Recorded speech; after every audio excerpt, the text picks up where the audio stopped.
Asia Siowo! Witajcie! Dziś pokażę Wam, jak zrobić mini choinki ze wstążki. Szczegółową listę wszystkich potrzebnych przedmiotów znajdziecie w opisie tego filmu. Ze wstążki ucinam kwadrat.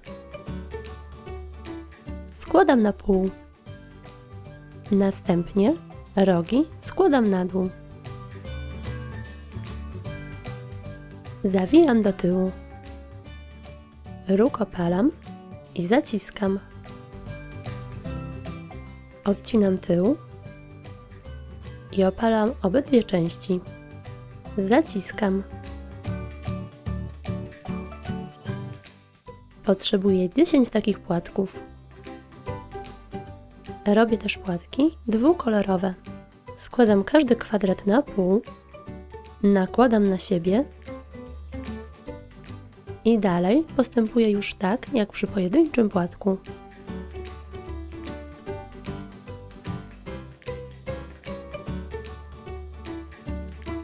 Sklejam 4 płatki.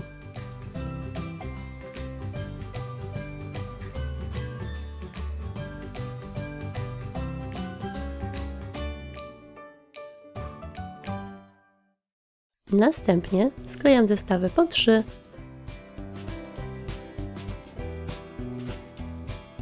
I 2 płatki.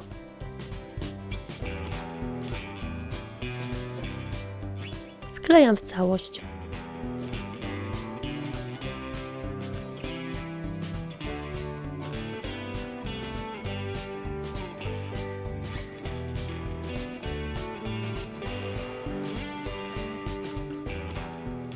Na górze mocuję sznurek.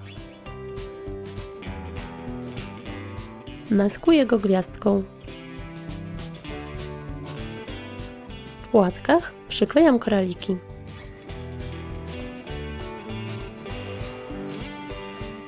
I gotowe!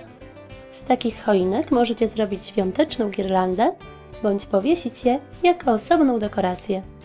Do ich zrobienia możecie oczywiście użyć węższej wstążki, wtedy choinki będą nieco mniejsze.